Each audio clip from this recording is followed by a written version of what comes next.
gypsy moon, I wandered near and far, looking for the mystery beneath the northern star,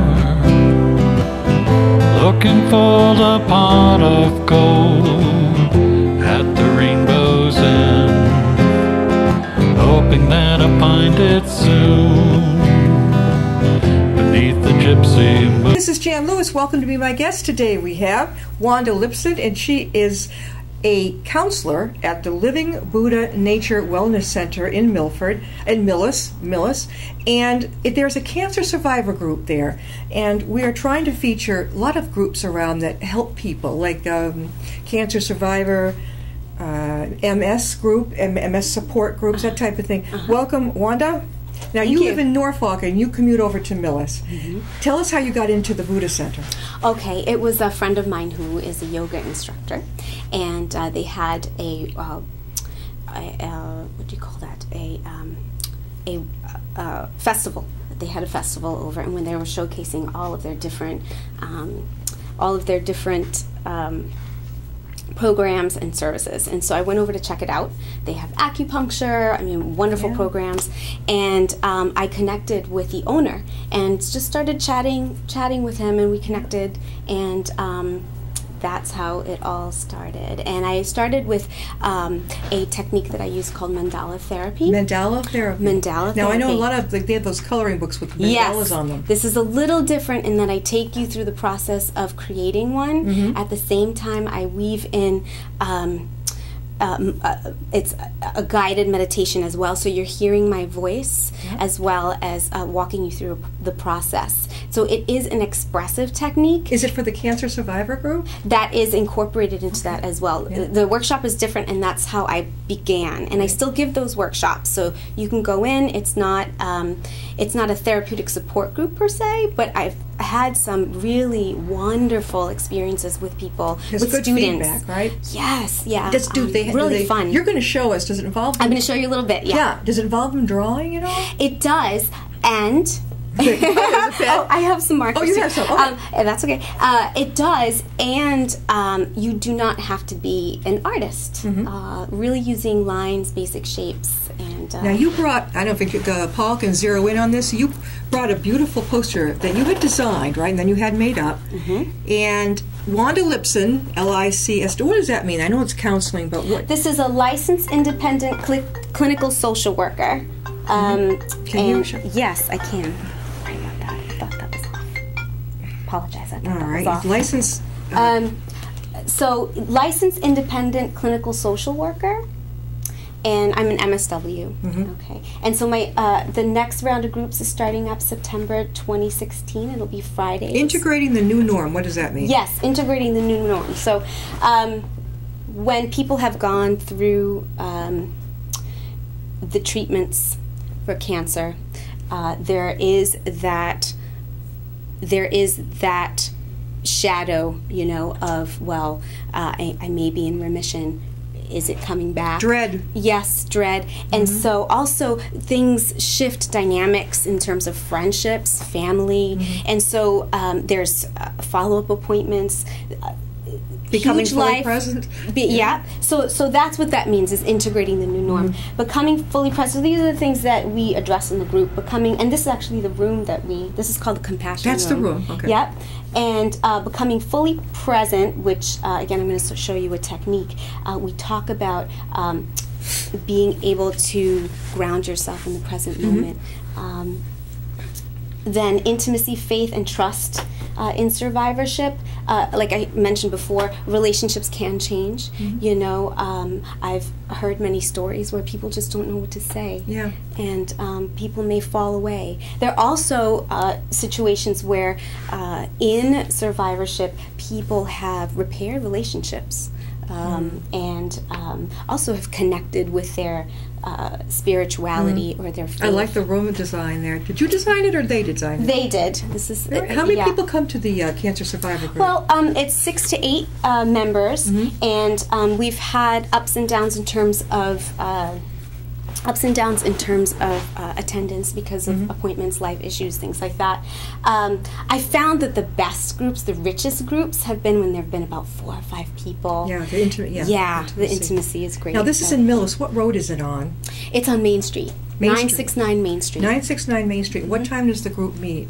Fridays, 1:30. Fridays at 1:30. That's well, okay. So you figure starting in September it will be. Starting in September, you figure that some of them aren't working right now. So they can come during the day. Yeah. You had a very interesting background. You told me you grew up in the Bronx. I did. Bronx. Talk about a very rough area. I mean, that is absolutely amazing. You were the baby of 6 kids. I was second. I was second in the baby group. That's right. Okay, second from the bottom? Yes. Okay, so you were second from the bottom. Okay. Now, and there was a lot of trauma that you went through. Yeah, just witnessing a lot. I mean, there's the overall trauma of poverty, I think. Well, I know, and the stresses that come from that. Also, people self-medicated. You know, there's alcoholism, things like that. People in the neighborhood. You know, there was a lot of strength in the neighborhood as well. I think in our culture, there's a lot of strength. I come from a Puerto Rican. I'm Puerto Rican, and so with that, there is that idea of what we call familismo, where the family is really important. So, you know, there was a lot of hurt, and then there was a lot of other wonderful traits that held us together as well. How did you climb out of it? Oh, education. You were able to go to college? Education. I always say it saved me. So I was in public school, and I was identified by this program called Prep for Prep. Prep for Prep. Prep for Prep, and the head of that program, the founder, his name was Gary Simons, and he believed in the children of the inner city, and he wanted to scout out kids who would succeed, and so a lot of testing, you know, a lot of communication with teachers, schools, you know, who was doing really well in school, things like that. Were classes packed? Yeah, let's see. Yeah, back then, so that was in the Bronx, 80s. You got to figure. I think we had 30, 40 kids. Yeah, in the Bronx especially. Yeah. It's a huge city. Yeah, I'm not sure what it is now because I haven't lived there, but back then, we had 30, 40 kids in a class. So you made it through Prep for Prep? Made it through that, and what they did was they prepared you for private schools. And when you were in the 5th or 6th grade, you had to take additional schooling and classes, and you were taking high school level classes. High school level classes when you were 10, 11 years old, and then summer school. What about math? Could you all of it, math, everything. Yeah, we were doing algebra, trig. I was doing all right, and so good for you. Thank you. And then they helped place us in private schools. So I went to a really wonderful, prestigious private school in Manhattan called Marymount School for Girls. Now, how did you get? Did you have a what do they call it? It's not a grant. Scholarship. That was part of it. So when you applied for the school, you applied for financial aid. And you got it. I bet your family was so proud of you. Were you the only one in your family that did? That went through that program, yes, but I wasn't the only one to go to college or to succeed. But at that time, I was the only one. So after that, you went to where? To which college? I went to Trinity College in Hartford. Hartford, Connecticut? Yes. What'd you major in? Psychology. Psychology. Hence the LICSW after your name, right? That's right. And then I found Simmons, which is the social work school I went to. Simmons Graduate School of Social Work. Wonderful school. Had a great experience there. So that's what you're doing now. Yeah. And you heard about this, the Budah Nature Wellness Center through a friend. Yeah. And you walked in and it was kismet. You just liked it. I love that word. And yes, it was the energy, the people. I love it. I love walking in there. I love going in there to work. Show us the technique that you used to help people. Sure. Show us. Okay. So this is to help people become in the cancer survivor group or any actual wellness group, right? That's right. And so become more grounded. Some people who have been through trauma, sometimes meditation isn't the right thing at the time. It's tough to be still. So you're going to do it in Mandela, right? Yep. And so I will teach you how to do it in this little. So I'm going to see if this little musical piece works. Aim right at that camera right there. Okay. Okay. All right. So we're just going to turn on a little music. This is the music. The little music is going to come on. Not sure if you Can we hear that. it? Can you turn it? That's the highest it goes. Okay. All right. So I'm going to go. I did bring some markers, so I'm going to take those right up. That's a nice dark color. About green.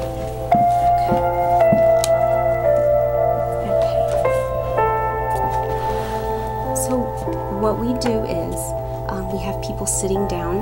Wait, speak up. Oh yes, what we do is we have people sitting down, and I walk them through it. So that's what I'll be doing, and I'll just pretend I'm a member.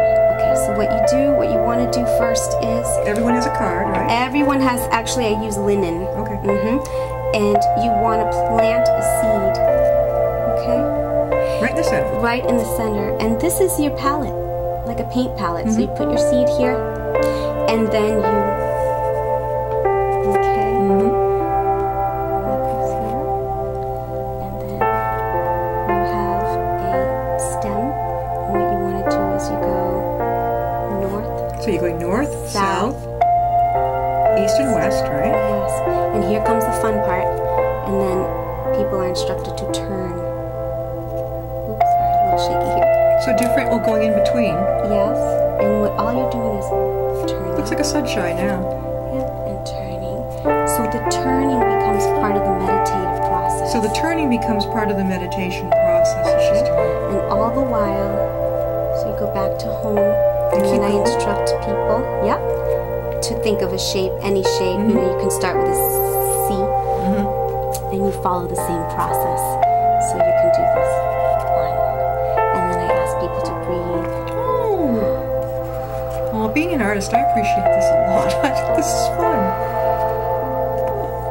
And then, again, once people get the technique, I walk them through it, and I instruct them to remember to breathe and connect, breathing, keep a nice, steady, slow hand. To keep breathing while you're drawing there. And then I say, if anyone finds themselves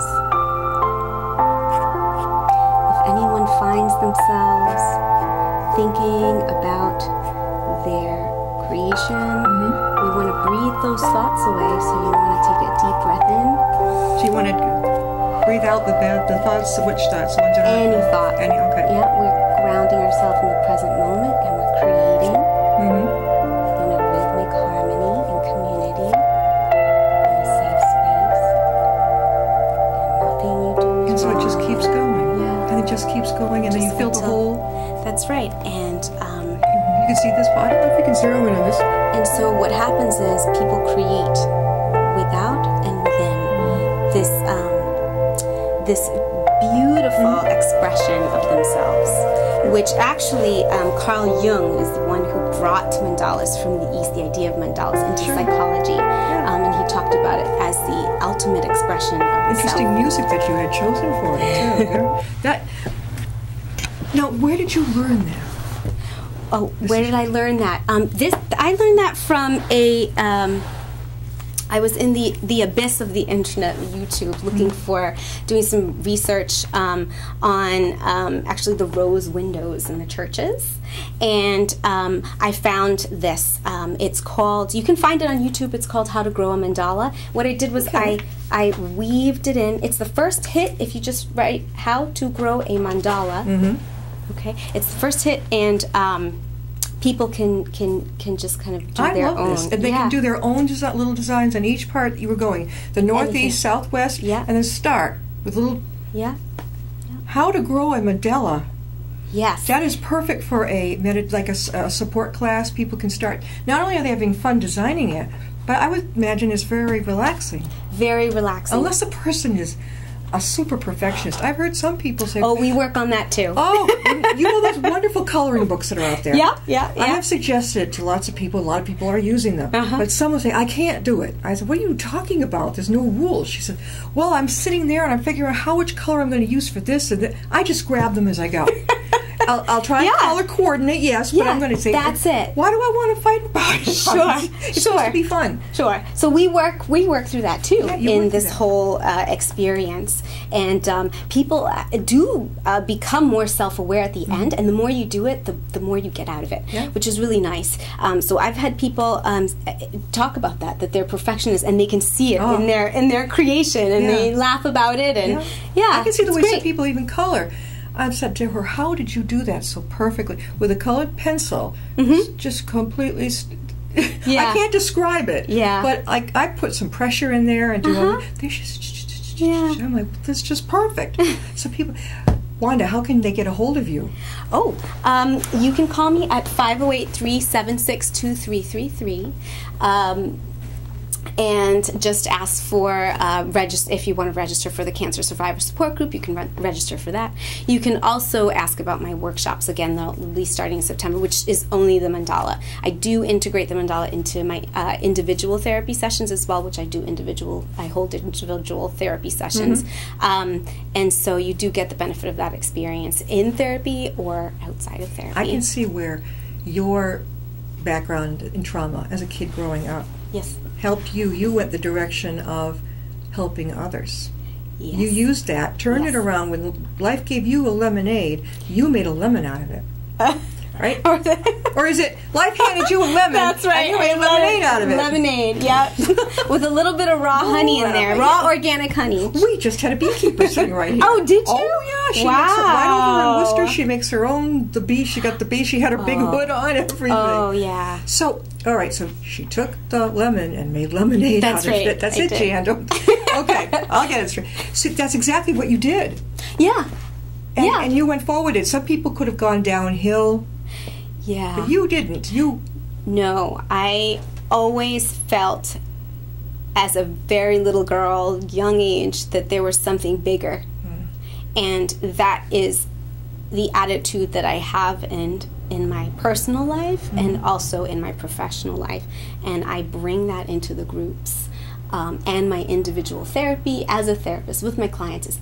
There is something bigger than a diagnosis. Oh gosh, yeah. You are more than, and what I found in my journey is relationships. We had one member of our group who talked a lot about people, and she said people and animals, that's the most important thing. And really what I take from that is relationship, how people interact with one another, how we make each other feel. I think Maya Angelou had a really great quote about that. Maya Angelou, oh yeah. Yeah, about, people may not remember what you do. I can't, just kind of paraphrasing, they will remember how you made them feel. And so that really, and I think that comes from being able to connect with the universe at whole, other people. Being a good listener is so important. Yeah. You're right, with a person who, I just met up with someone the other day, and in talking with this person, their eyes are all over the lot.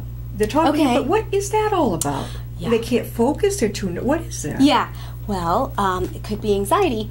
I have that myself sometimes. But here, when I talk about becoming fully present, listening, when you're fully present, you really can listen richly. Yeah. And sometimes if you're having trouble listening to yourself, and again, your mind is wandering, you're anxious, you have racing thoughts, it's going to be really hard to be able to connect and listen to others. Yeah. And so that also kind of weaves into my work as well, is the practice of being mindful, really. I don't think the person even realizes that I think it makes a lot of people feel like they're not important to this person. Sure. They're trying to sell something, but their eyes are going over here, they're going over there, but they look at you. Then they go over here, they go over here, and you're still listening.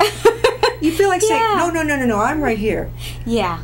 Yeah. I never knew how to take that. It's very peculiar to me. Yeah. In my work, I found that mostly it's the chatter in your mind. Really? Because I noticed when I walked in, he was still. We were having a business meeting, and I've sat there for like 20 minutes while he got his act together, and I'm like thinking, this isn't right. You should have planned this. Shoulda, woulda, coulda. Planned this ahead of time. That'll be the last time that happens. I'm thinking like, when is this guy going to get off this? So now, what would you recommend? People are in different levels of survivorship in cancer. Oh, yes. Now, you must get some who are still going through treatment. Yes. Okay. Yes. And some that are maybe in remission. Yes. And that's super cool to have them there to be powers of example for the others. Yes. You said you had a health scare. What was that? Oh, I decided many years ago to have a vegan diet. Vegan? Oh, you were a vegetarian. Okay. Vegan, which is no eggs, no cheese. Vegetarians do eggs and cheese. Okay. So no animal. I didn't do honey, anything like that. So I did that for personal reasons, spiritual reasons. Lasted a few years, and I started to have really scary symptoms. Ended up in the hospital. Tingling sensations in the arms, chest tightness. I had my body completely clamp up on me while I was on the highway with my children. Not good. That was very scary. So that kick-started another journey. Doctors didn't, they said it was all in my head, basically, which was really... We're girls, right? It's all right. And that was also really scary. So went to the right doctor, found somebody at Visions, which is no longer, unfortunately, Visions Medical Associates. They were in Wellesley.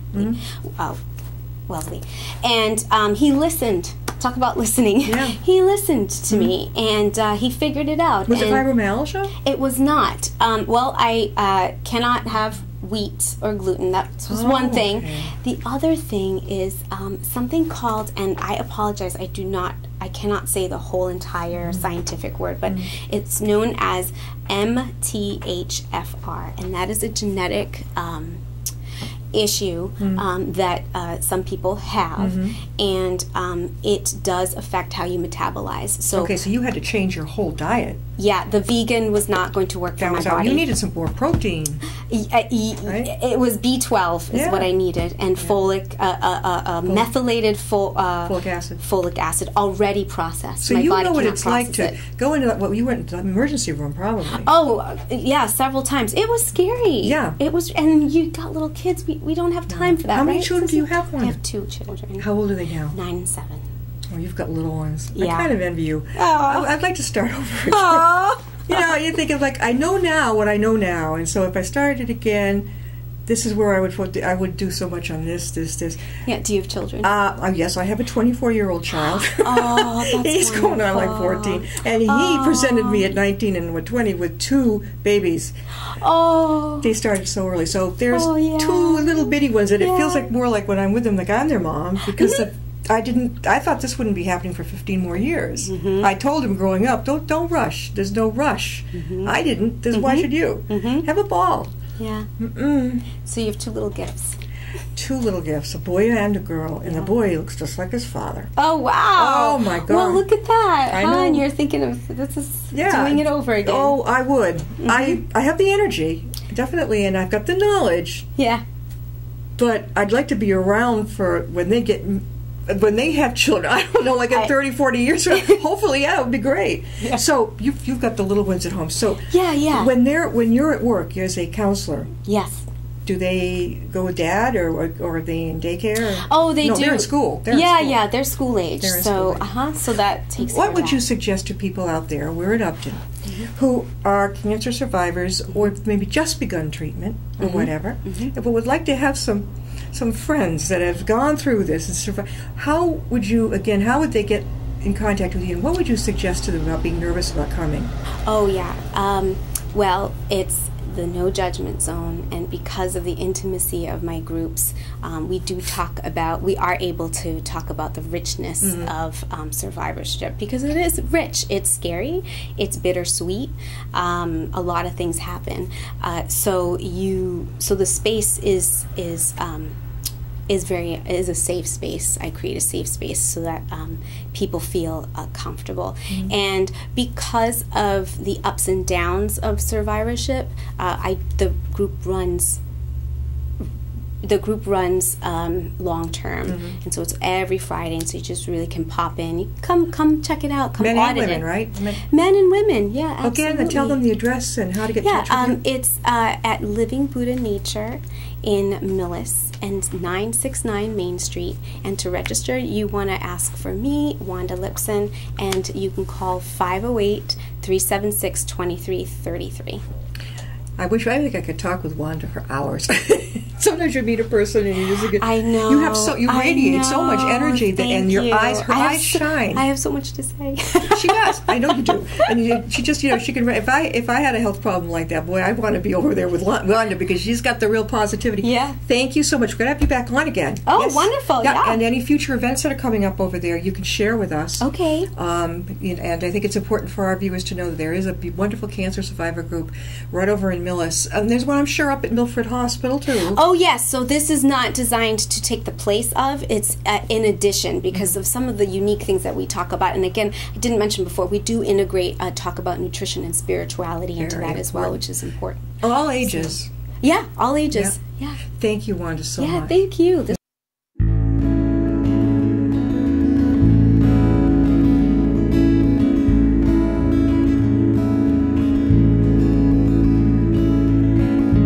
Riding on a shooting star, heading out toward a dream. Tomorrow's even closer than it seems.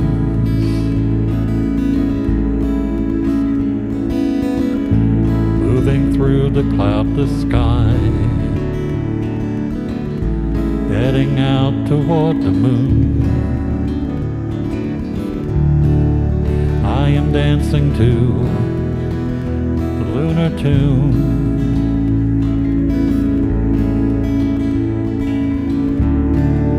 Life goes by so quickly, time just slips away. But tomorrow brings a brighter day.